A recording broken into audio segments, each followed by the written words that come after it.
Oke, assalamualaikum warahmatullahi wabarakatuh. Alhamdulillahirabbil alamin, nahmaduhu wa nasta'inu wa nastaghfiruh wa na'udzubillahi min syururi anfusina wa min sayyiati a'malina. May yahdihil fala mudhillalah wa may yudhlil fala hadiyalah. Asyhadu an la ilaha illallah wahdahu la syarikalah wa asyhadu anna Muhammadan abduhu wa rasuluh amma ba'd. Yang saya hormati beliau Rektor UIN Wali Songo, Bapak Imam Taufik. Yang saya hormati juga Bapak Riza Camsami selaku Ketua LP2M, dan yang saya hormati juga Pak Agus selaku DPL KKN RDR UIN Wali Songo Semarang. Dan tak lupa yang saya banggakan teman-teman peserta semua yang telah meluangkan waktunya untuk hadir pada pagi hari ini. Oke.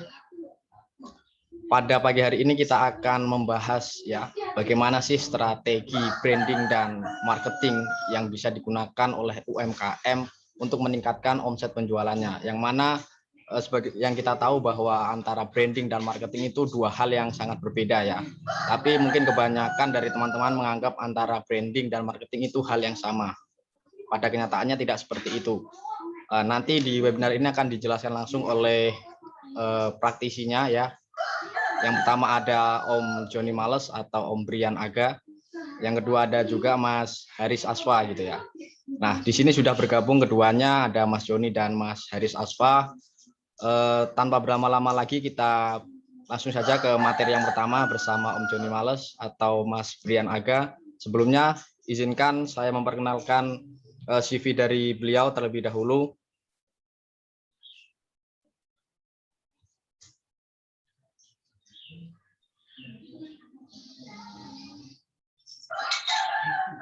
Nama Brian Aga Maurida ya, atau biasanya dipanggil oleh Joni Males, dikenalnya sebagai Joni Males.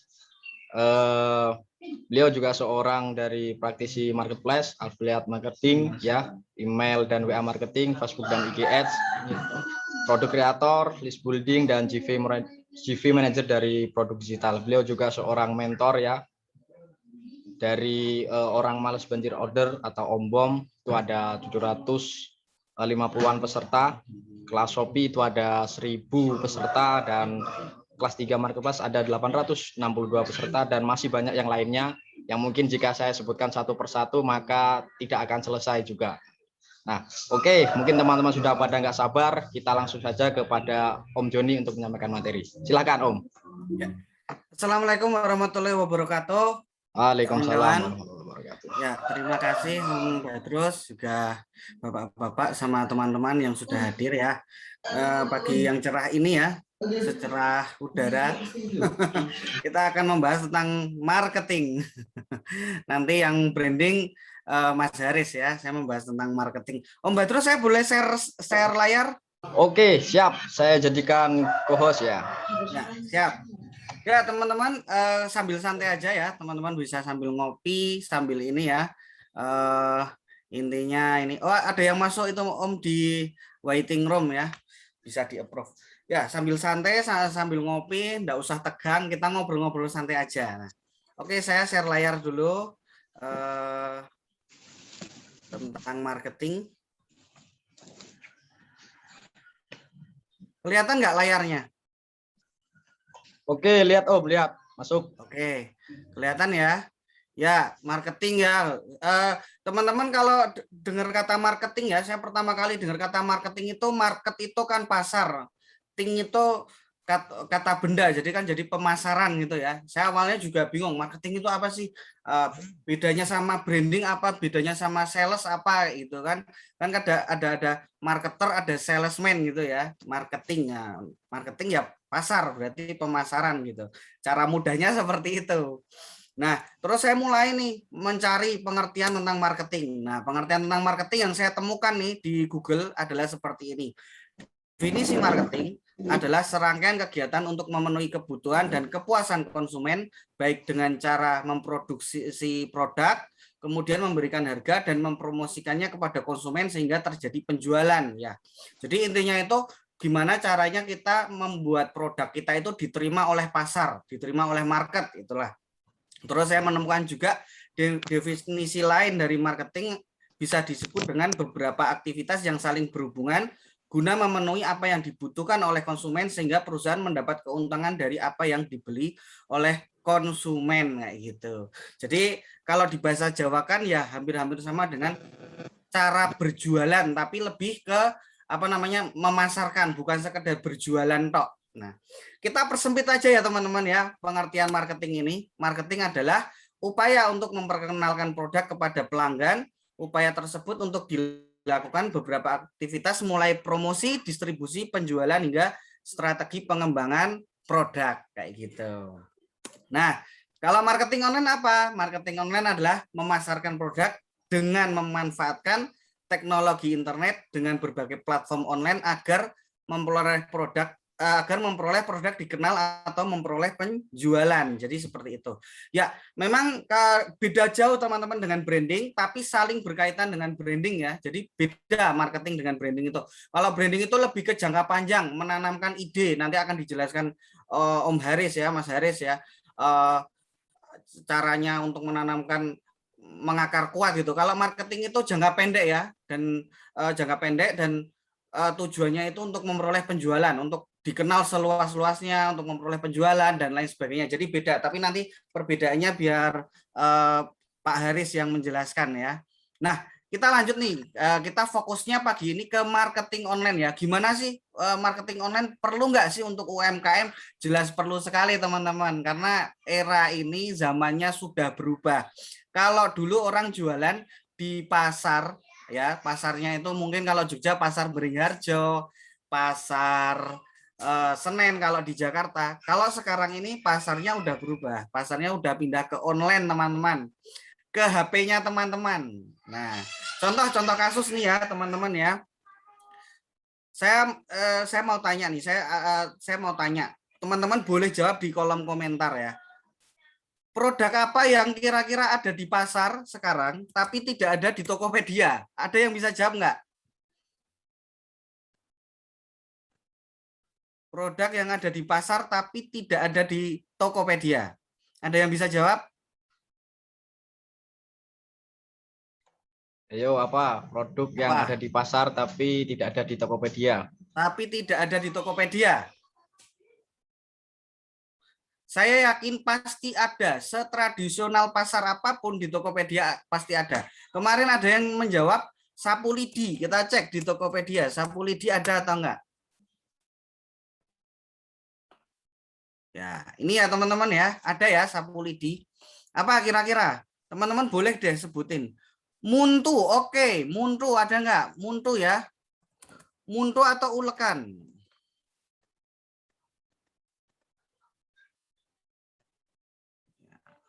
Ya, sayang sekali ya Mas Vicky ya, Muntu ada. Bukan cuma itu teman-teman, ini kemarin yang bikin saya ngakak ini. Ya, kayak gini aja laku teman-teman di Tokopedia. Batu gosok. Nah, ini batu untuk menggosok daki ya, kayak gitu. Laku 4.500, 8.750. Ini padahal teman-teman bisa dapeti di halaman rumah teman-teman juga ada. Nah, jadi pasarnya memang sudah berubah ya teman-teman ya. Pasarnya dulu orang pasarnya di pasar-pasar tradisional, pasar-pasar konvensional. Sekarang pasarnya itu ada di internet teman-teman. Sampai ikan segar pun ada di sini. Jadi UMKM itu sangat perlu banget untuk belajar marketing online karena pasarnya berubah. Dan luar biasanya teman-teman, kalau di pasar tradisional atau pasar konvensional mungkin sehari katakanlah 1.000 pengunjung, 2.000 pengunjung. Kalau di internet itu ngeri. Contoh ya, Tokopedia itu sehari bisa 20 juta pengunjung. Nah, teman-teman sendiri juga kan kalau buka Shopee atau Instagram itu sehari bisa berkali-kali. Nah, padahal mungkin teman-teman kalau datang ke pasar setempat sebulan sekali belum tentu, benar kan? Apalagi kalau mahasiswa udah fokus kuliah, belum tentu 6 bulan sekali ke pasar kan. Nah, tapi kalau di HP kita itu nyanding HP setiap hari kan. Nah, jadi pasarnya sudah berubah. Jadi penting banget nih untuk UMKM mengenal marketing online karena sekarang pasarnya sudah berubah. Oke, kita lanjut ya teman-teman ya. Gimana caranya kita memulai marketing di dunia online ini? Nah, step yang pertama, prinsip marketing online. Prinsipnya dulu teman-teman. Satu, bikin tertarik. 2 bikin ingin, butuh, 4 bikin beli. Nah, persis banget kayak orang PDKT, bikin tertarik dulu, bikin pengen, bikin butuh, lalu bikin nikah. Nah, jadi ini prinsip marketing online seperti itu. Teman-teman harus membuat produk teman-teman menarik buat calon buyer teman-teman. Baru kemudian bikin ingin, lalu kemudian bikin butuh, terus akhirnya bikin beli. Prinsipnya seperti itu. Jadi berbeda ya dengan pasar yang hampir sama dengan pasar tradisional kan. Bikin tertarik dulu pakai plakat-plakat, pakai apa namanya tulisan diskon ini, terus kemudian bikin ingin, Bu ini bagus loh barangnya, bikin butuh, akhirnya beli juga. Hampir sama dengan pasar konvensional, tapi kita akan melakukannya itu di online. Ya, terus caranya gimana? Caranya gimana setelah kita memiliki produk, kita ingin terjun ke pasar online, teman-teman harus tentukan target marketnya dulu. Nah, target marketnya ini yang penting teman-teman. Nah, rata-rata orang-orang yang berjualan di online lupa dengan target marketnya. Nah, target marketnya itu apa aja? Pertanyaan aja, siapa yang akan beli produk kita? Kira-kira siapa yang akan beli produk kita, teman-teman? Usianya berapa? Yang akan beli produk kita tuh, kita target usia berapa sih? 23 kah sampai 40 tahun atau 30 tahun ke atas atau 40 tahun sampai 50 tahun. Nah, teman-teman harus mulai catat itu. Misalnya jualannya herbal. Saya jualan herbal anti diabetes, maka saya akan mentarget usia 30 tahun sampai 60 tahun. Nah, itu penting banget. Yang berikutnya apa yang perlu teman-teman catat untuk target market ini? Gender. Nah, gender. Apakah wanita saja atau pria saja atau dua-duanya juga boleh ya. Jadi harus ditentukan dulu nih gendernya, nggak bisa sembarang. Jadi kita jangan membuat produk kita tuh sembarang semua orang bisa beli. Nggak, meskipun semua orang bisa beli, tapi kaitannya nanti dengan promosi atau dengan marketing, kita harus tetapkan targetnya dulu. Tapi kan semua orang bisa beli, Mas. Ya udah nggak apa-apa, targetnya dipecah-pecah jadi 3 target market. Nanti kata-kata promosinya atau marketingnya akan berbeda, teman-teman. Terus lokasinya, apakah seluruh Indonesia atau kota-kota tertentu? Misalnya nih, kalau jualan frozen food, ya satu kota lah.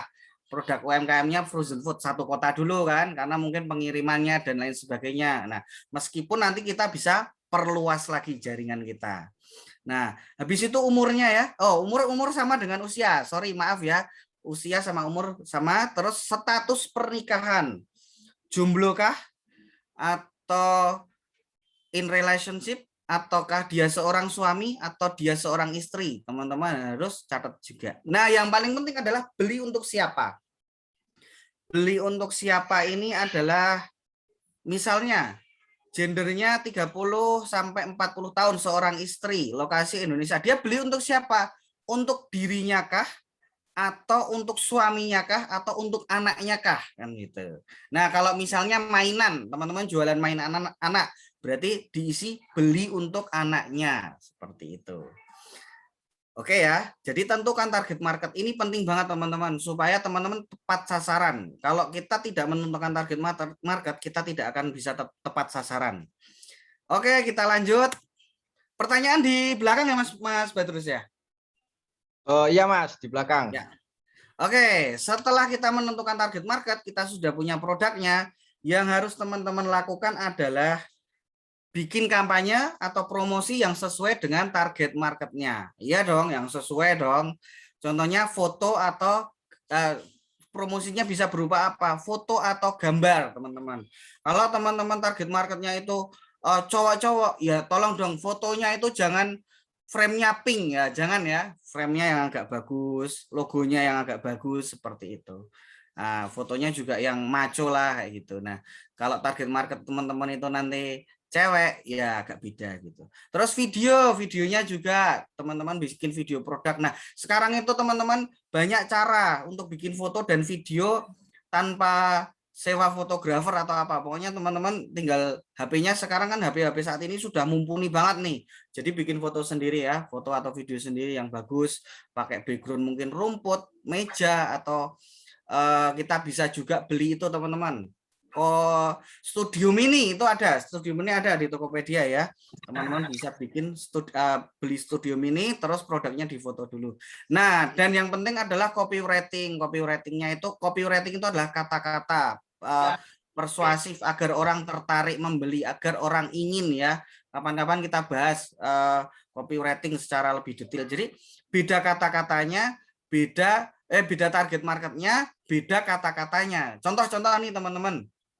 Kalau jualan jilbab nih ke ibu-ibu, mungkin kata-katanya seperti ini. Makin solehah dan cantik, suami makin senang dengan jilbab merek X gitu. Bisa nggak jualan jilbab ke bapak-bapak? Bisa, tapi kata-katanya dirubah. Kapan terakhir ngasih kejutan ke istri? Mau istri tambah solihah enggak? Kalau mau, belikan jilbab X. Nah, kayak gitu. Jadi beda target market, beda copywriting-nya. Berikutnya adalah tagline produk, brand. Nah, nanti bisa ditanyakan ke Mas Haris. Nah, yang terakhir adalah storytelling, cerita-cerita tentang produk tersebut ya, untuk apa namanya bumbu-bumbu marketingnya, untuk menambah kesan yang baik saat kita memasarkan. Ya, selanjutnya adalah bikin makin tertarik. Kalau sudah dibikin semua perangkatnya, bikin makin tertarik, misalnya dengan diskon atau harga coret. Teman-teman bisa 300.000 dicoret jadi 150, atau kupon. Gunakan kupon ini ya, kupon 10 nanti dapat diskon separuh harga, atau pakai free ongkir juga bisa. Terus juga bisa pakai bonus. Nah, bonus itu orang senang teman-teman kalau dikasih bonus itu. Jadi bonusnya ini misalnya apa namanya jualannya tuh UMKM, misalnya tas, kerajinan dari tas, nanti bonusnya dompet kayak gitu. Terus beli banyak lebih murah. Nah, beli banyak lebih murah.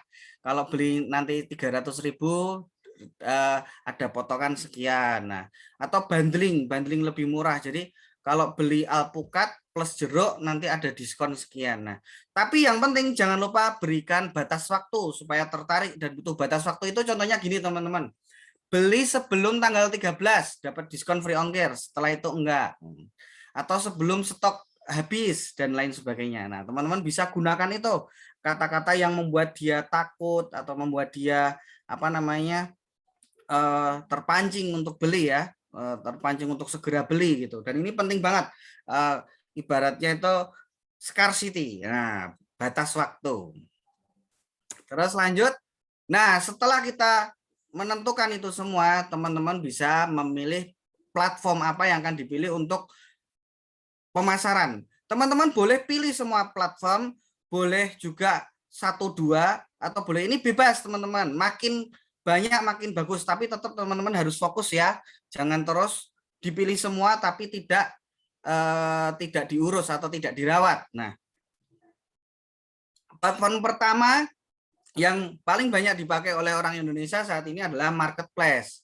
Contohnya Tokopedia, Shopee, Lazada, FB Marketplace, dan lain sebagainya. Nah, teman-teman bisa mulai ini, teman-teman UMKM bisa mulai untuk membuat akun di sana gratis, cuma modal KTP aja, kemudian produknya dipasang di sana ya, fotonya yang bagus, deskripsinya yang bagus. Nanti di sana sudah ada sistemnya. Penjualannya apa? Aman, penjualannya aman karena uangnya dipegang marketplace dulu, kita kirim barang, baru setelah itu nanti kalau barangnya sampai, customernya puas, uangnya dicairkan ke kita. Dan marketplace ini pengunjungnya banyak teman-teman, karena diiklankan nih. Kita lihat iklannya Shopee ada di televisi, di YouTube, iklannya Tokopedia juga sampai sewa artis Korea. Jadi sayang banget kalau teman-teman tidak memanfaatkan marketplace ini ya. Dan sekarang teman-teman era online ini kita bisa bersaing dengan brand besar.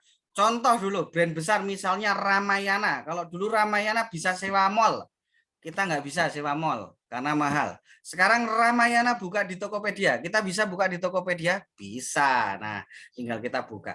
Dulu mungkin Legend Home Shopping, iklan di televisi, kita nggak bisa iklan di televisi karena budgetnya besar banget.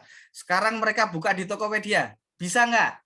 Kita ini apa namanya buka di Tokopedia? Bisa. Dia 1 toko, kita bisa buka 2 toko atau lebih juga bisa. Nah, jadi gitu ya. Marketplace. Oke. Berikutnya adalah Instagram. Nah, Instagram ini jos banget teman-teman, cocok banget untuk UMKM. Instagram ini platform online yang sekarang basicnya foto ya, foto utamanya foto. Yang penting teman-teman banyak foto dan jangan melulu jualan, tapi ya di Instagram kadang posting foto-foto atau gambar-gambar yang bermanfaat. Instagram ini juga banyak dipakai berjualan. Sekarang sudah ada fitur ininya, katalog produk ada, dan sekarang juga bisa video 1 menitan seperti di TikTok ya.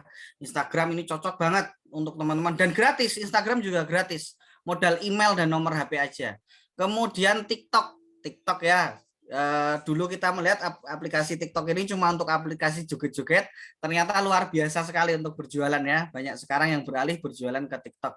YouTube juga bisa teman-teman, YouTube mungkin bisa bikin channel YouTube, review produk, atau nanti teman-teman bisa menunjukkan kelebihan produknya lewat video terus di-share ke YouTube. Kemudian WhatsApp marketing, email marketing teman-teman, email marketing ya, kita membangun database lewat email. Dengan email, kemudian kalau ada produk kita broadcast ya, kita interaksinya lewat email. Nah, ini juga populer yang berikutnya, Facebook Ads dan Instagram Ads ya. Ini berbayar tapi cukup powerful untuk menjangkau audiens teman-teman ya, untuk menjangkau target market teman-teman, ini powerful banget ya. Target market itu apa namanya, calon pembeli yang sudah kita tentukan di awal tadi. TikTok Ads ya, TikTok juga mengeluarkan versi berbayarnya untuk promosi. Google Ads dan GMB. GMB ini lebih terkenal dengan Google Map, teman-teman. Nah, kalau teman-teman ngetik sesuatu ada di halaman pertama, terus ada maps-nya, ada reviewnya, itu Google Maps. Nah, penting banget nih, teman-teman UMKM terutama yang mau mentarget pasar lokal, wajib pakai Google Map atau GMB, Google My Business. Oke, jadi platformnya banyak, bukan cuma ini teman-teman, masih ada OLX dan lain sebagainya, dan teman-teman silahkan mana yang paling nyaman, mana yang ini pelajari dulu atau coba dulu semuanya. Nah, setelah itu fokuskan ke beberapa platform yang paling menghasilkan. Nah, terus yang perlu dipikirkan juga teman-teman adalah bagaimana cara customer mendapatkan produk saya. Misalnya via marketplace kah? Nah, misalnya promosinya di IG tapi nanti belinya di Shopee atau di Tokopedia. Nah, atau belinya lewat WhatsApp. Ya, jadi chattingan WhatsApp atau messengernya IG bisa, messengernya Facebook juga bisa, atau via website. Ya, jadi nanti mungkin teman-teman promosi di YouTube, di WhatsApp, atau dimanapun, tapi nanti akhirnya belinya di website teman-teman sendiri. Teman-teman harus pikirkan itu juga dalam marketing online ini. Semakin mudah customer membeli, mendapatkannya, teman-teman akan semakin banyak mendapatkan customer ya. Kalau untuk tingkat awal cobalah pakai WhatsApp dulu. Pokoknya ordernya nanti bisa lewat WhatsApp atau marketplace gitu. Nah, terus juga teman-teman perlu pikirkan dulu transaksinya. Cara customer transaksi itu apakah dengan transfer bank atau COD, terus nanti pre-order atau pakai dulu. Ada loh beberapa penjual yang barangnya itu silakan dipakai dulu, kalau cocok baru bayar, kalau nggak cocok kembalikan, ada yang seperti itu. Nah, teman-teman tentukan dulu ini transfer bank atau COD. Kalau COD teman-teman nanti kerjasama dengan ekspedisi ya, seperti Ninja atau JNT sekarang juga sudah bisa ekspedisi. Ya, oke, kita next ya. Memperluas jaringan marketing. Nah, jaringan marketing ini juga perlu diperluas teman-teman. Contohnya dengan apa? Dengan dropshipper atau reseller. Nah, supaya apa? Supaya produk teman-teman ini makin luas dan yang membeli makin banyak, melibatkan orang lain untuk promosi, untuk jadi marketing. Salah satunya dengan dropshipper atau reseller. Tapi apa yang perlu dipikirkan teman-teman kalau untuk merekrut dropshipper dan reseller? Yang perlu dipikirkan adalah apa yang membuat mereka itu mau jadi dropshipper atau reseller. Nah, misalnya profitnya banyak. Oke, teman-teman berarti margin produknya harus disisihkan untuk dropshipper dan reseller. Misalnya reseller dropshipper 10%. Wah, kalau aku dropship barang ini dari UMKM ini saya dapat 10%, lumayan kan tanpa modal. Reseller misalnya 30%. Wah, aku mau stok aja deh biar dapat diskon keuntungan 30%.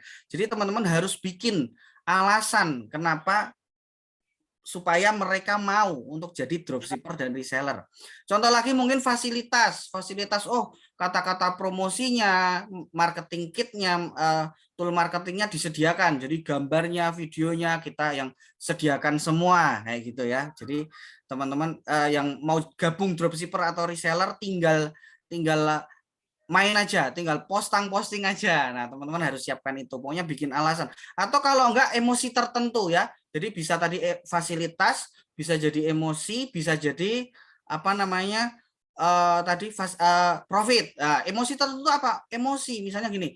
Oh, kalau saya jadi dropshipper produk herbal ini, mereka itu membantu banyak orang yang sakit stroke. Jadi ada jiwa kepahlawanan muncul. Atau kalau teman saya itu bikin produknya Al-Quran yang covernya custom di bagian depan, jadi bisa dikasih nama. Oh, kalau saya apa namanya berjualan menjadi dropshipper atau reseller Al-Quran ini, saya ikut berdakwah kayak gitu. Jadi ada emosi tertentu yang membuat dia senang untuk menjadi dropshipper atau reseller kita gitu.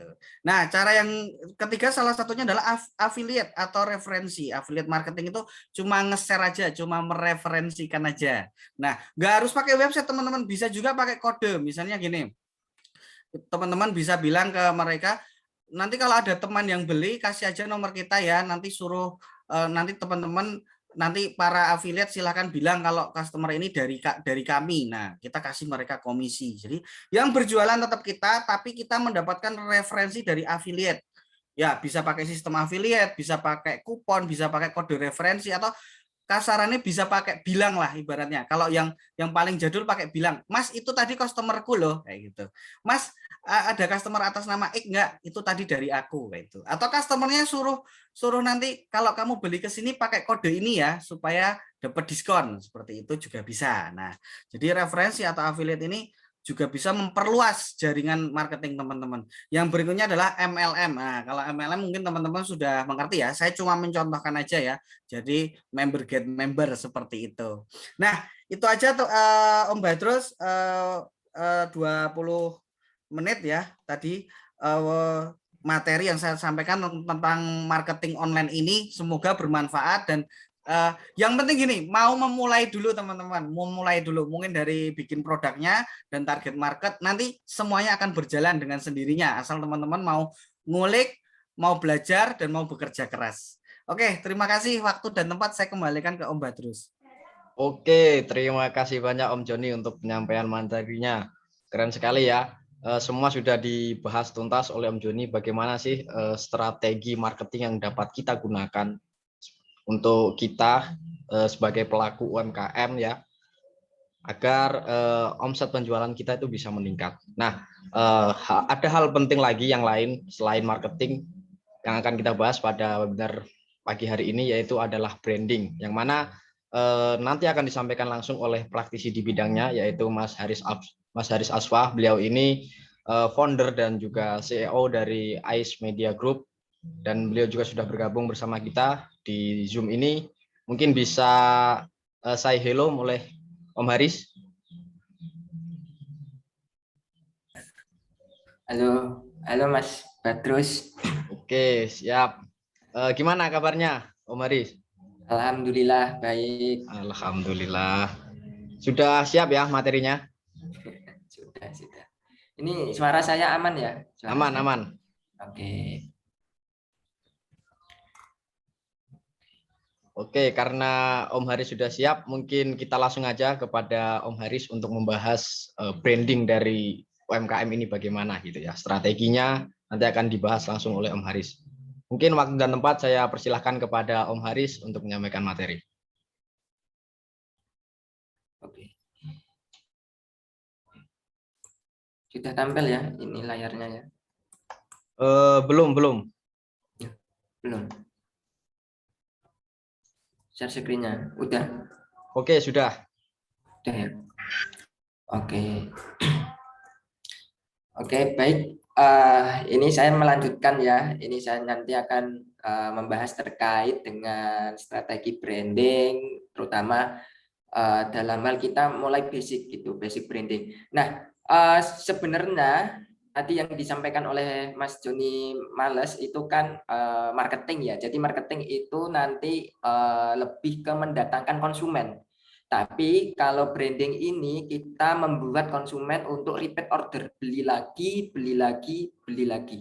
Nah, ini dari dasar konsep ini sebenarnya secara proses ini berbeda, namun ini masih berkaitan gitu antara branding, marketing dan juga selling. Nah, kalau selling ini beda lagi. Kalau selling ini nanti istilahnya memaksa konsumen untuk membeli begitu. Nah, oke, ini saya sedikit perkenalan. Sebelumnya sudah diperkenalkan oleh Mas Badrus dan ini saya Haris Asfa El Hakim dan juga kebetulan menjadi konten kreator di beberapa perusahaan, baik di perusahaan swasta maupun di perusahaan BUMN. Nah, selain itu juga saya di Ice Media Group. Di Ice Media Group adalah yang bergerak di bidang industri digital ya, terutama di development dan juga di pengembangan yang lain.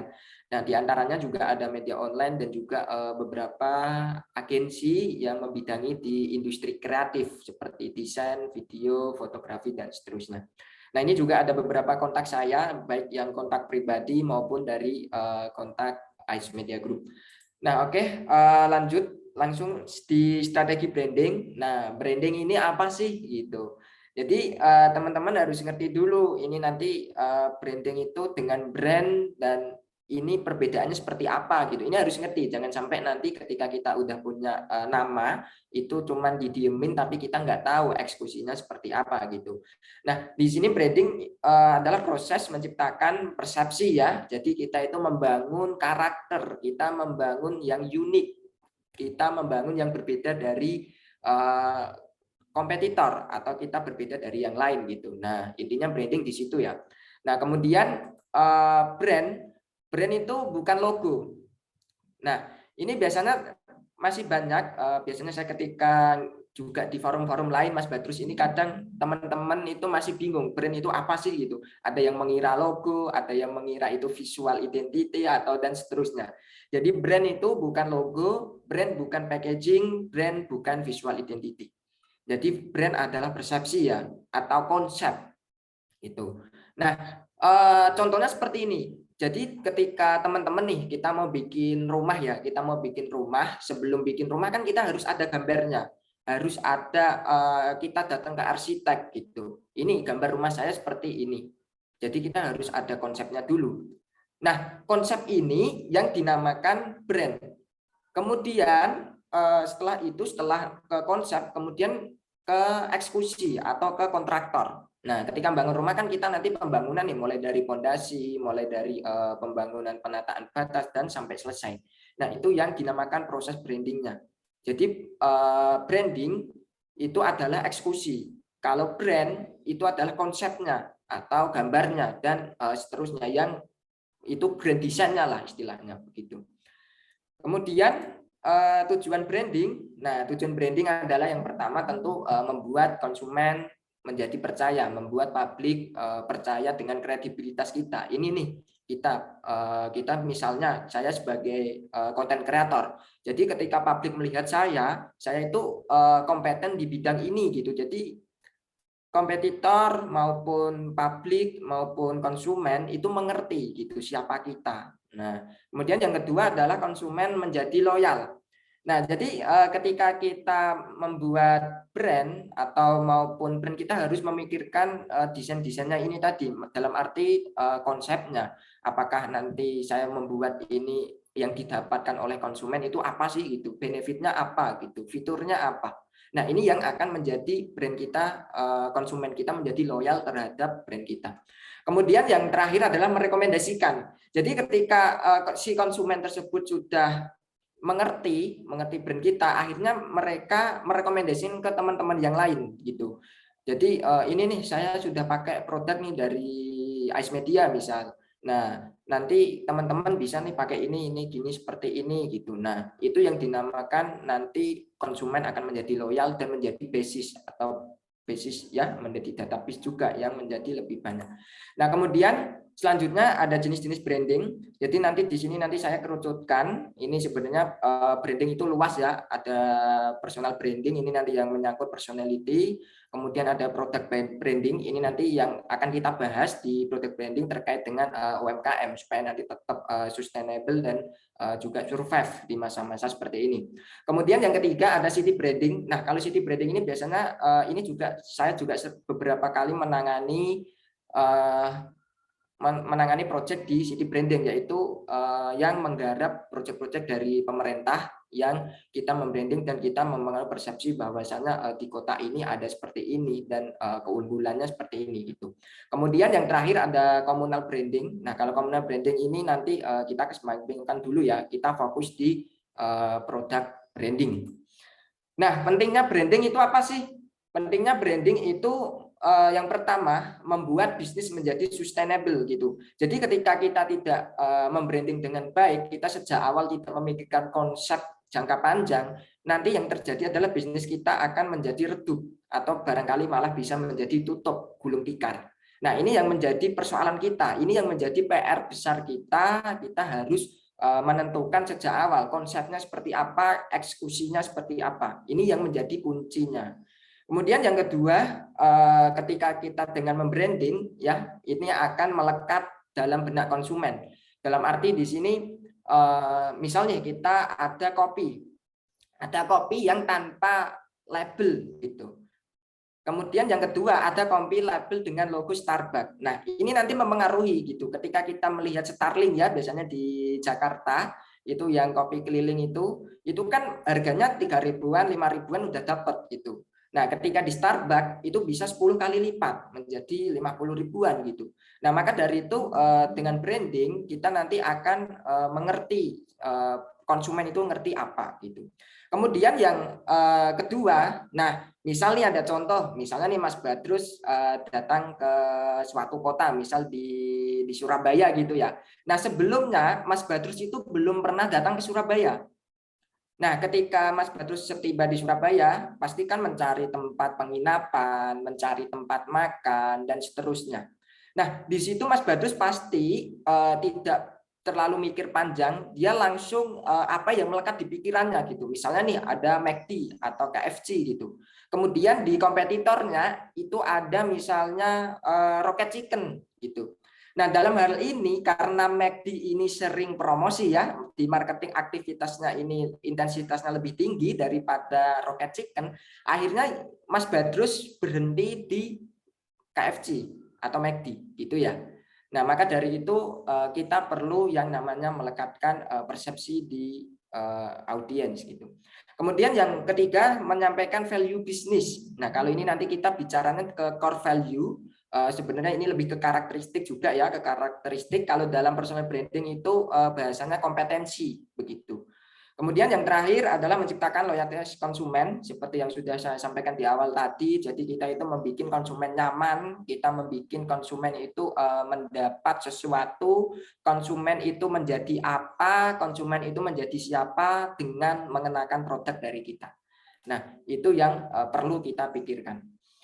Kemudian ini juga basic branding di produk branding juga ya. Yang pertama itu kita harus mapping dulu. Yang pertama apa sih yang publik dibutuhkan gitu. Jadi kita dalam membuat branding itu tidak asal-asalan bikin. Yang penting jadi itu bukan. Jadi kita harus riset dulu.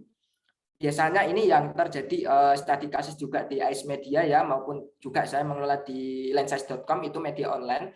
Ini dalam hal ini kan produknya tidak nyata nih, produknya goib kan, produk digital gitu. Tapi di sini saya riset dulu, risetnya bahkan saya dari beberapa sampel ini saya kumpulkan, kemudian apa sih tanggapan mereka dengan ketika kehadiran kita di tengah-tengah mereka gitu. Nah, kemudian yang kedua, brand juga harus memiliki story gitu. Kita harus memiliki cerita gitu.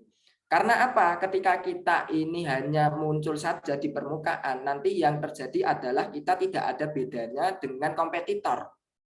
Maka dari itu untuk menciptakan yang berkarakteristik ya, yang unik atau yang kita istilahnya memiliki ciri khas gitu, itu harus punya story. Kemudian yang ketiga, ini karakteristik ya, ini juga nanti kaitannya dengan story, ini juga masih nyambung. Nah, 3 hal ini harus terpenuhi. Ini minimal. Sebenarnya ada banyak ya. Kalau kita melihat brand secara holistik itu sebenarnya lebih luas lagi gitu. Tapi ini saya rangkum yang benar-benar basic banget dan perlu dilakukan langkah pertama dalam membuat brand gitu. Nah, ini selanjutnya ketika kita di product branding ya, di UMKM, ini tentu ada 4 poin ini yang paling penting. Yang pertama ada proses, kemudian yang kedua ada persepsi, yang ketiga ada value, dan yang terakhir ada elemen. Nah, kalau elemen ini nanti kalau saya jelaskan di belakang aja, nanti ini lebih ke terkait teknis. Nah, dalam hal pertama ini proses, jadi proses ini menciptakan karakter gitu, menciptakan karakter ya, konsep tadi ibarat yang di awal tadi sudah saya sampaikan ya, kita harus ngerti konsepnya seperti apa. Kemudian yang kedua persepsi itu dengan brand kita, konsumen itu menjadi apa, konsumen itu menjadi siapa gitu.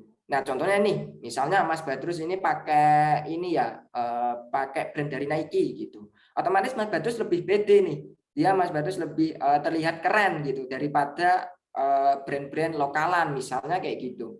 Nah, maka dari itu kita harus menciptakan ya. Ini berbeda dengan pencitraan ya. Kalau pencitraan itu datangnya dari luar gitu. Jadi kalau pencitraan itu datangnya dari luar yang itu mengakomodir persepsi terhadap brand kita. Tapi kalau kita menciptakan persepsi, kita yang ini yang memberi core value kepada konsumen. Nah, kemudian yang terakhir ini ada elemen. Nah, kalau elemen ini nanti lebih ke teknis ya, ada produk jasa, ini spesifikasinya nanti seperti apa gitu. Layanannya apa aja, servisnya ya. Terus kemudian value, dan yang terakhirnya identitas. Nah, kalau identitas ini pas banget dengan saya karena sebenarnya saya ini basicnya di industri kreatif ya, yang mana sering di bagian di desain grafis maupun di videografi atau fotografi, di mana hal ini merupakan kaitan juga yang bersinggungan dengan branding itu. Jadi hasil output dari desain grafis, videografis seperti yang juga disampaikan Mas Joni tadi ya, marketing ini akan menjadi satu kesatuan yang dinamakan menjadi nanti proses branding, dan setelah itu nanti menghasilkan sebuah brand. Oke, selanjutnya kenapa branding itu penting?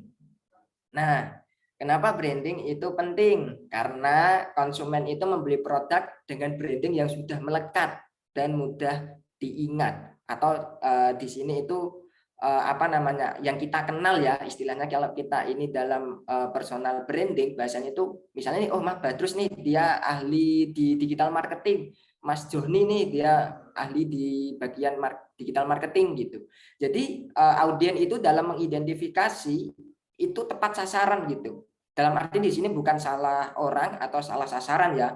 Kemudian yang kedua, ketika konsumen itu sudah mengidentifikasi tersebut, berarti konsumen udah ngerti nih, oh Mas Badrus memiliki karakteristik yang berbeda kok dari Mas Joni, misal gitu nih. Kalau Mas Joni nanti lebih spesifiknya di sini, kalau Mas Badrus di sini.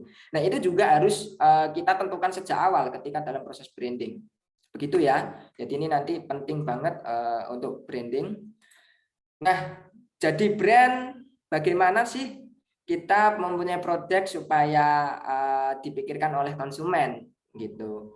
Jadi ketika kita dalam memiliki produk, kita kan belum tentu nih persaingannya kan besar banget nih, apalagi kita sudah di era sosmed, di era media sosial ini banyak banget jualan online, apalagi ini dengan hadirnya marketplace juga yang mulai dari perang harga, perang produk, perang kualitas itu juga akan mempengaruhi dengan perkembangan brand kita.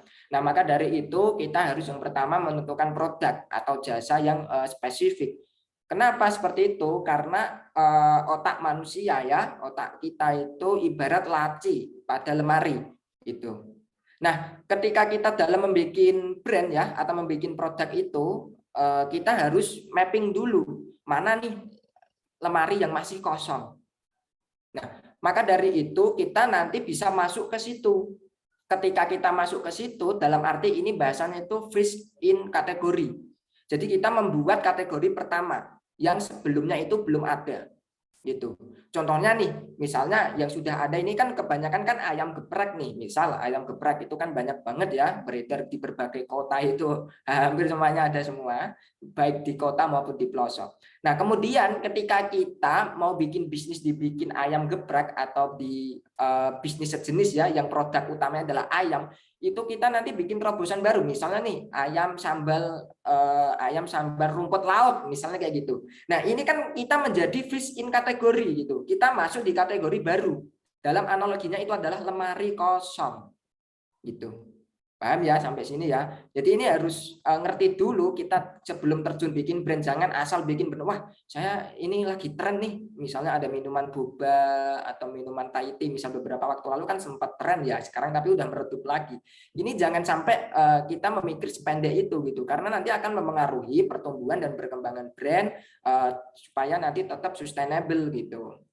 Kemudian yang kedua, ini tentukan produk berdasar motivasi manusia.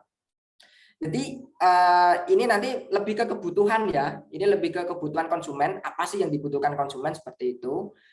Nah, ini produk motivasi itu seperti ini. Jadi ini ada 5 poin ya. Yang pertama adalah motivasi fisiologis. Jadi ketika kita bikin brand, ini kita mau terjun di bidang apa, ini udah jelas gitu. Kalau dalam aspek fisiologis ini kita bisa bikin di bidang makanan, di minuman, atau mungkin di tempat ya, di tempat yang nyaman ya, seperti properti, rumah gitu ya. Atau mungkin juga rasa aman. Nah, kita nanti juga bisa membidik di poin ini seperti ada stabilitas, ada keteraturan, dan lain sebagainya. Nah, setelah itu ada aspek sosial. Ini kalau aspek sosial ini seperti ini ya, ada relasi, ada keluarga, afeksi, dan lain sebagainya. Nah, yang keempat penghargaan. Jadi dalam penghargaan ini kita itu nanti memfasilitasi konsumen ya atau klien kita itu seperti kayak ada tanggung jawab, ada status, pencapaian, dan seterusnya. Dan yang terakhir ini adalah aktualisasi diri atau pengembangan diri ya. Nah, contohnya nih, sekarang kan sudah mulai banyak ya, sudah mulai viral dan sudah banyak penggunanya yaitu aplikasi TikTok ya. Nah, padahal kita melihat 3 tahun yang lalu, coba 5 tahun yang lalu, bahkan 5 tahun yang lalu, mungkin aplikasi TikTok ini nggak seviral sekarang. Apalagi kalau kita bicara 7 tahun yang lalu, aplikasi TikTok belum ada. Instagram, Facebook, YouTube itu udah ada, tapi TikTok belum ada.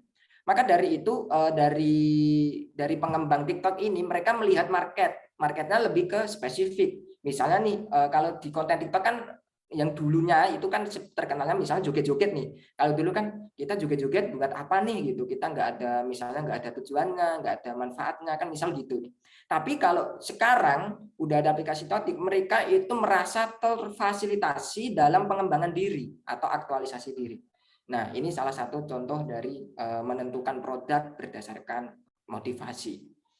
Selanjutnya, ini segmentasi. Ini juga nanti, ini urut ya setelah dari tadi kemudian ke segmentasi. Nah, kalau segmentasi ini seperti biasa yang sudah disampaikan banyak teman-teman juga, mulai dari ada demografis, ada usia, geografis, psikografis, perilaku, dan seterusnya. Hal ini juga tadi sudah disinggung oleh Mas Joni Males ya, tadi terkait dengan menentukan usia, menentukan nanti kita target marketnya ke siapa. Ini nanti kaitannya dengan digital marketing, seperti nanti juga ketika kita iklan di FB Ads atau di IG Ads ya, itu nanti kita juga harus menentukan hal-hal seperti ini. Kita harus mapping, ini produknya untuk siapa, targetnya siapa, ini harus jelas.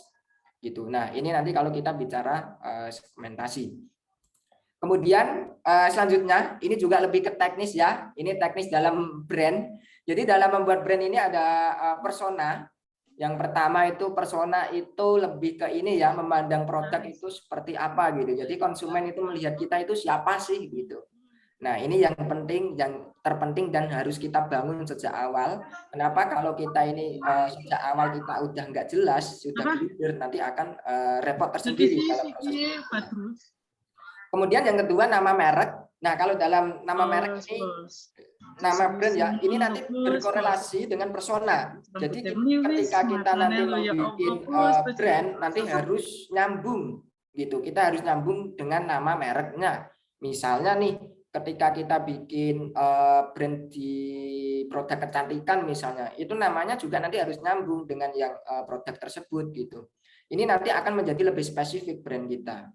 Atau mungkin kalau kita membuat brand yang universal, nanti kita harus tentu ada poin-poin spesifiknya ketika kita nanti dalam promosi ya. Ini nanti maksudnya di marketing aktivitas gitu.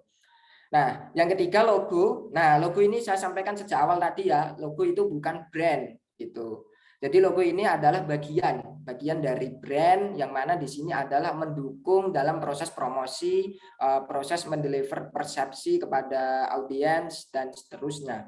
Kemudian setelah ketika kita menentukan logo, langkah selanjutnya warna. Nah, warna ini juga penting. Jadi misalnya nih di Ice Media ya, ini warnanya serba hijau. Mulai dari logonya hijau, materi presentasinya ini juga variasinya hijau semua. Nanti mulai dari banner ya, yang di belakang saya juga ada banner itu warna hijau. Semuanya ini nanti kita tentukan juga sejak awal. Nah, setelah itu baru ada tagline. Kalau tagline ini nanti lebih ke ini ya, sesuatu yang mudah diingat oleh konsumen. Jadi ketika ada konsumen melihat tagline yang kita promosikan, misalnya di billboard atau di FB Ads ya, di digital, iklan digital gitu, itu orang tahu meskipun tidak ada logo brand kita. Jadi orang ketika melihat tagline ini pasti udah ngerti gitu. Oh, ini pasti dari brand ini nih. Misalnya ya dari Gojek, itu tagline-nya kan pasti ada jalan. Gitu ya, tagline-nya pasti ada jalan. Pasti teman-teman ketika nanti melihat di banner atau di iklan ketika ada hashtag pasti ada jalan, udah ngerti. Oh, ini pasti dari Gojek nih, gitu. Jadi udah bisa teridentifikasi. Nah, kemudian yang terakhir ini ada jingle ya. Kalau jingle ini biasanya nanti relatif ya. Jadi tidak semua brand itu bisa diterapkan dengan jingle. Misalnya dari Mas Badrus ini produknya kan produk digital semua ya. Nanti kalau dengan jingle kan kemungkinan tidak relevan gitu. Maka dari itu kalau jingle ini nanti ini relatif ya. Jadi kita tidak bisa harus pakai jingle atau gimana enggak. Tapi yang pasti yang tadi yang wajib ya, persona, nama merek atau brand ya, kemudian logo, warna, dan tagline. Itu nanti penting karena untuk mempengaruhi proses atau kita mendelivery core value kepada audiens. Nah, kemudian di sini ada brand step. Kalau brand step ini nanti teman-teman yang di sini UMKM ya, biasanya UMKM ataupun udah punya perusahaan barangkali ini juga penting. Jadi dalam brand step ini kita mulai strategi membangun. Ini lebih ke membangunnya ya, ke building brand gitu. Jadi fase pertama itu adalah fase fondasi. Jadi dalam fase ini kita harus menentukan strategi dulu. Strateginya nanti seperti apa, kemudian nanti apa yang harus saya eksekusi, dan mappingnya nanti apa aja, jangka panjang nanti seperti apa, ini harus kita mapping gitu. Kemudian yang kedua ada SOP. Nah, ini beberapa ini pengalaman ya di pengalaman saya pribadi juga, beberapa di Ice Media Group maupun di brand-brand lain yang saya tangani, itu biasanya ketika tidak ada SOP maupun strategi ini, nanti ketika kita mau branding, kita mau mengarah ke target siapa, ini akan menjadi blunder gitu. Nanti akan menjadi ini akan tidak sinkron gitu dengan visi misi kita sejak awal. Nah, kemudian yang ketiga ada standarisasi. Jadi standarisasi ini nanti lebih ke visual identity ya. Jadi nanti visual identitasnya ini mulai dari logo, mulai dari seragam, banner, dan seterusnya. Itu harus nanti ada brand guideline-nya. Kalau dalam dunia desain grafis itu nanti dalam brand guideline itu ada tata letak atau panduan. Begitu ya. Ini nanti standarisasi juga penting gitu. Nah, misalnya nih, contohnya di Ice Media, standarisasinya itu logo harus penempatannya seperti ini, terus kemudian ada variasi ini ya di bawah ini, yang garis-garis melengkung itu di semua materi promosi juga ada seperti ini. Karena ini adalah standarisasi dari Ice Media begitu. Kemudian yang terakhir ini ada job desk. Jadi job desk ini penting banget ketika kita super tim ya, kita punya tim tapi kita tidak tahu job desk-nya apa aja, itu nanti akan menjadi blunder juga. Ini nanti kita mau delivernya gimana nih, karena kita nggak tahu job desk-nya kan gitu ya. Oke, selanjutnya ada fase komunikasi. Jadi dalam fase komunikasi ini juga melengkapi dari fase sebelumnya, yaitu fase ketika kita sudah awal merintis. Yang pertama ada event, kemudian promosi ya, kita promosi terus-terusan seperti nanti juga kita pakai digital marketing ya, seperti yang disampaikan oleh Mas Joni Males tadi. Kemudian ada public relation. Ini kalau public relation ini nanti lebih ke biasanya kalau corporate itu nanti dia menciptakan persepsinya di berbagai, ada kolaborasi dengan event atau mungkin press release dan seterusnya. Ini juga penting nanti dalam pemberitaan ya, seperti nanti agenda ini juga diberitakan Mas Badrus gitu. Nah, kemudian selanjutnya ini yang terakhir, ini versi ketiga ya. Jadi fase-fasenya itu setelah fase fondasi, kemudian fase eksekusi ya, dan yang terakhir adalah evaluasi. Nah, ketika kita sudah berjalan, brand kita nih udah terbentuk, kita udah ada produknya, kita sudah iklan, kita sudah memasarkan, harus evaluasi lagi. Yang pertama ada riset. Kita riset nih sejauh mana perkembangan dan pertumbuhan brand kita. Apakah target market kita udah benar belum? Atau mungkin barangkali meleset ya. Kalau bahasanya Mas Badrus itu boncos gitu. Jadi ini harus kita riset dulu, kita evaluasi gitu. Kemudian yang kedua ada rapat kerja. Nah, kalau rapat kerja ini biasanya kalau di S-Media Group ya, ini juga karena kita ini basisnya nanti di agensi atau di corporate, kemudian biasanya saya ada rapat kerja juga dengan beberapa tim yang berkompeten di bidangnya maupun dia yang mempunyai wewenang atau mempunyai otoritas di bidang tertentu. Nah, ini biasanya saya ajak koordinasi. Kalau rapat kerja di era sekarang bebas ya, mau formal atau informal ngopi-ngopi. Kalau saya biasanya sama teman-teman itu ngopi-ngopi seringnya. Jadi di sini nanti kita akan mendapatkan masukan, mendapatkan ide baru, mendapatkan strategi yang belum maupun yang akan kita lakukan gitu. Nah, kemudian yang terakhir ini konsolidasi. Jadi ini konsolidasi ini termasuk juga di AS Media ya. Ini beberapa bulan terakhir ini saya galakkan terus Mas Badrus, dan nanti insya Allah di bulan Oktober ini terakhir, karena saya sejak awal dalam 2 bulan terakhir ini ya saya melakukan konsolidasi di berbagai daerah gitu. Itu baik kita online yang di luar Jawa ya, atau di luar negeri itu kita pakainya online. Kemudian kalau di Jawa ini kita langsung turun ke daerah. Nah, maka dari itu ini dari sini ini impact-nya sangat besar gitu. Insight-nya juga sangat besar. Dalam arti dalam membangun brand ini nanti kan ada stakeholder, ada orang-orang yang otoritas untuk mengurusi di sini juga. Ini juga kita harus konsolidasikan juga. Kita harus bangun komunikasi gitu. Seperti pada fase sebelumnya ya, ada komunikasi, public relation dan juga event gitu. Nah, kemudian ini yang paling ini ya, peluncuran brand. Jadi kalau dalam peluncuran brand ini sebenarnya nanti nyangkutnya ini Mas Badrus, lebih ke digital marketing.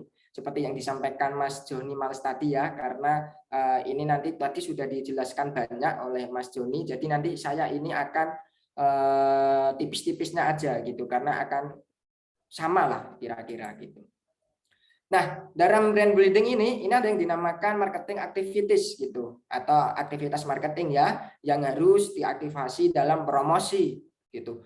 Jadi ketika kita punya brand, kita harus banyak-banyak promosi gitu. Contohnya nih seperti misalnya di AS Media, kita ini ada banyak banget promosi, baik itu di sosmed ya, di media sosial, di multi platform maupun multi konten. Nah, dalam arti multi konten di sini kita nanti bisa pakai berbagai pilihan ya, mau ada videografis, ada videografi atau konten foto atau konten desain, itu nanti terserah, nanti teman-teman bisa menentukan gitu. Nah, selain itu jangan sampai ketika kita udah punya brand kita biarkan, itu jangan sampai, karena ini saya sampaikan ya di forum-forum itu, ketika kita bangun brand itu basic kunci utamanya adalah konten. Begitu Mas Badrus. Jadi kita kunci utamanya adalah konten. Nah, ketika kita udah punya brand, kita jangan sampai didiamkan aja gitu, eman-eman gitu. Kita udah riset panjang, udah makan waktu, biaya, tapi kita diamkan saja gitu ya. Kemudian ini ada komunikasi. Nah, kalau ini lebih ke komunikasi brand ya. Ini seperti yang sudah saya jelaskan di awal tadi, tapi ini saya sampaikan secara spesifik. Dalam komunikasi brand itu ada yang dinamakan sticky power. Dalam arti di sini kita membuat orang itu terhenti. Itu kita iklan ya, kita iklan kadang kan di scroll nih, kadang kalau nggak menarik di skip, udah di skip lewat gitu. Tapi kalau dalam hari ini kita harus membuat materi promosi, gimana caranya supaya itu menarik Itu supaya orang lain itu ngerti gitu. Oh, ini ada promosi menarik nih, coba nih dibaca-baca gitu. Nah, ini adalah langkah pertama, yaitu sticky power, itu buat konsumen menjadi setia gitu ya. Kemudian yang kedua, ini ada namanya striking power. Nah, kalau striking power ini berbeda dengan tadi yang pertama. Kalau yang striking power ini adalah lebih ke brand awareness-nya. Jadi dalam brand awareness ini yang penting ketika kita branding ya, ketika kita bikin konten di media sosial dan seterusnya, yang penting orang lain itu mengerti. Oh, ngerti nih ada brand seperti ini di bidang ini gitu. Jadi intinya di striking power ini yang penting orang lain itu mengerti. Itu udah cukup gitu. Nah, kemudian selanjutnya yang terakhir ini ada stopping power. Nah, kalau dalam stopping power ini itu menciptakan hal-hal unik ya. Jadi di sini nanti itu membuat konsumen itu merasa apa ya? Mereka itu melihat produk kita itu berbeda dengan produk dari kompetitor gitu. Nah, ini nanti prosesnya ada banyak lagi nih sebenarnya. Ini saya generalnya aja ya. Kalau spesifiknya ini nanti panjang ini. Nah, kalau dalam hal ini nanti kita bisa pakai kayak visual gitu atau kunci visual seperti nanti ada konten ya, ada promosi banner, ada promosi iklan di FB Ads atau IG Ads dan seterusnya. Terus juga ada keyword. Nah, keyword ini juga penting. Nanti ini juga masuk di SEO ya. Kalau dalam nanti hal digital marketing ini nanti dijelaskan Mas Joni tadi ya sudah. Jadi ketika kita pakai keyword-keyword tertentu, ini juga akan mempengaruhi brand kita. Nah, kemudian yang terakhir ada Kaizen. Nah, kalau Kaizen ini nanti kaitannya lebih ke promosi materi. Jadi dalam promosi materi ini nanti apa aja yang kita tampilkan, yang kita akan didengar oleh audiens itu seperti apa gitu. Nah, mungkin itu dulu yang perlu saya sampaikan terkait dengan brand ya. Ini nanti saya ini lebih ke product branding ini, tapi nanti bisa ditanyakan aja, kita diskusi aja. Ini hanya memancing gitu atau pemantik. Kalau kita melihat brand sebenarnya ini masih banyak lagi Mas Badrus. Kalau kita melihat brand kan kita harus secara holistik gitu. Kita melihatnya dari aspek berbagai aspek, mulai dari aspek sebelum membangun, ketika udah membangun, dan ketika udah eksekusi dan sudah berjalan itu nanti beda lagi secara strategi dan seterusnya begitu. Oke, sepertinya itu dulu yang perlu saya sampaikan. Kurang lebihnya saya mohon maaf apabila ada kata-kata yang kurang tepat ya, atau mungkin ada kesalahan, saya mohon maaf. Dan saya kembalikan kepada moderator Mas Badrus dan silakan nanti bisa diskusi gitu. Oke. Oke, siap. Terima kasih banyak Mas Haris Aswa. Gimana tadi teman-teman apa yang disampaikan oleh Mas Haris tadi dari awal, dari step by step-nya sampai kita juga diberikan panduan ya, bagaimana sih cara membangun brand kita agar lebih dikenal oleh konsumen dan masyarakat secara lebih luas. Tadi sudah disampaikan secara detail. Mungkin dari teman-teman ada yang masih bingung atau ingin menanyakan sesuatu, entah itu terkait branding ataupun marketing tadi kepada Om Joni, bisa langsung disampaikan aja di kolom chat ataupun nanti bisa berbicara langsung dengan narasumber kita yang dua ini. Silahkan kepada teman-teman, jika ada pertanyaan bisa langsung aja disampaikan.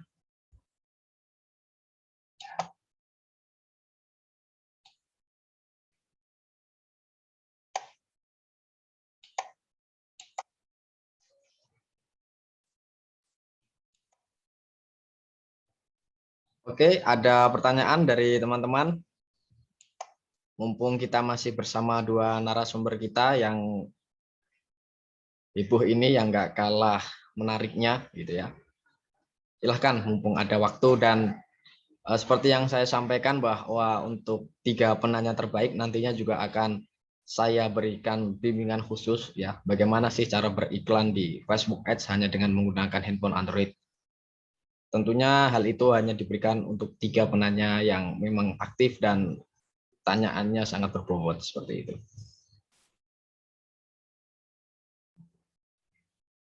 Oke, ada pertanyaan sampai sini? Oke, mungkin sambil menunggu pertanyaan dari teman-teman ya, Mas. Om Joni masih bergabung? Masih Mas, masih bergabung. Ya. Oke, siap. kira-kira nih Mas, yang sering menjadi pertanyaan gitu kan, penting mana sih antara branding dan marketing gitu. Nah, mungkin bisa Itu dijawab dulu dari Om Joni. Nanti baru kita itu ke Mas Haris gitu. kalau menurut saya tidak bisa dipisahkan Mas ya. Jadi marketing itu jangka pendek, tapi dia ini apa namanya menyertai branding kalau menurut saya ya. Jadi menyertai kan, karena ya termasuk tadi ya dijelaskan sama Om Haris kan, salah satu untuk mengaktifasi brand pun kita harus marketingin kan, promosi kan, karena jangan didiamkan. Nah, kalau branding sendiri pun juga mempermudah, kalau sudah jadi mempermudah proses marketing sih. Kalau itu menurut saya kayak gitu. Oke, siap Om Joni. Kalau dari pendapat Mas Haris gimana nih? Penting mana antara branding dan marketing ini? Oke, kalau saya ini nanti ini lebih ke teknis ya. Kalau lebih ke teknis ini yang pertama kita harus bangun brand dulu. Ini lebih penting dulu brand. Kemudian setelah itu karena kalau brand ini kan baru marketing. Nah, setelah marketing ketika brand udah jadi baru brand lagi gitu. Jadi marketing itu kan mendatangkan konsumen. Kita ini nanti ada produk apa, nanti konsumen itu didatangkan ke kita. Itu brand awareness ya, nanti lebihnya ke situ dan juga ke selling. Nah, kemudian kalau brand itu lebih ke apa namanya? Lebih ke repeat ordernya. Ketika nanti konsumen itu udah ngerti produk kita, misalnya nih, saya mau beli apa namanya? Mau beli kopi misalnya. Oke, saya mau beli kopi di Starbucks misalnya. Oh iya, di Starbucks ternyata ini ya pelayanannya baik gitu. SOP-nya juga jelas. Kita dalam membeli juga tempatnya aman, tempatnya nyaman, dan juga fasilitas-fasilitas yang lain. Ini nanti bicara lebih ke benefit ya, ke benefit maupun ke fitur. Nah, maka dari itu antara branding ya, kalau branding nggak eksekusinya ya lebih ya, antara brand dengan marketing itu satu kesatuan Mas. Jadi ini nggak bisa dipisahkan begitu ya, seperti yang disampaikan Om Joni tadi. Jadi ini ketika brand saja berdiri, kalau tidak ada marketing itu sama aja gitu. Kalau marketing saja tidak ada brand, nanti ya nggak bisa ini ya, nggak bisa optimal gitu. Jadi ketika udah punya brand harus dipasarkan. Nah, pasarkan itu pakai marketing gitu. Seperti itu Mas Petrus. Oke, jadi pada intinya antara branding dan marketing itu sama-sama pentingnya gitu ya. Jadi Ya, antara branding dan marketing juga saling berkaitan, yang mana jika ada satu yang hilang ibaratnya jalannya itu pincang gitu. Jadi iya. harus branding juga dilakukan, marketing juga dilakukan. Jadi biar sama-sama relate gitu ya, biar sama-sama stabil. Oke, ini mungkin sudah ada pertanyaan dari siapa ini? Pertanyaannya gini, setelah kita punya brand, bagaimana sih cara mendaftarkan brand ke pemerintah ya, agar brand kita itu aman? Mungkin ini pertanyaan disampaikan kepada Mas Haris. Mungkin dari Mas Haris bisa menjawab pertanyaannya. Ini cara mendaftarkannya ya atau gimana? Maaf. Cara mendaftarkan ke pemerintah. Ini kalau mendaftarkan nanti bisa ke kalau offline ya, kalau bisa offline nanti bisa ngurus dulu di dinas terkait. Kalau sekarang udah ada online Mas, jadi online itu nanti di website ya di DJKI itu nanti buka aja di djki.go.id itu. Nanti di situ kita bisa mendaftarkan mulai dari brand atau merek ya logo kita. Jadi logo kita nanti kita daftarkan supaya nanti tidak ada yang mengklaim di kemudian hari. Itu bisa. Kemudian setelah itu tidak hanya logo di situs tersebut bisa daftar UMKM, daftar CV maupun PT itu juga bisa. Jadi nanti teman-teman nanti silakan buka di websitenya aja ya. Nanti lebih praktis itu via online gitu. Gitu. Oke, siap. Terima kasih Mas Haris. Itu jawaban pertanyaan dari ini ya, dari Mas siapa ini namanya? Ada link websitenya apa Mas nih Mas? Ada yang tanya nih dari Kak Aisyah, dari Kak Asyani. Itu DJKI di Direktorat Jenderal itu apa kekayaan itu di Kementerian Kemenkumham ya. djki.go.id di Kementerian Kemenkumham. Jadi nanti dicari aja ya Kak, djki kemenkumham.co.id. Nanti kita bisa daftarkan tuh brand kita di situ. Oke, Dari teman-teman yang lain mungkin ada pertanyaan sebelum kita akhiri karena waktu sudah menunjukkan jam 10:15 ya. Mungkin satu pertanyaan lagi dari teman-teman, silahkan saya kasih kesempatan.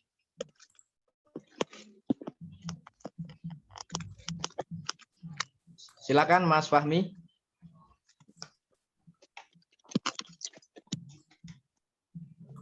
Halo. Satu pertanyaan lagi sebelum kita akhiri. Ayo, Ada?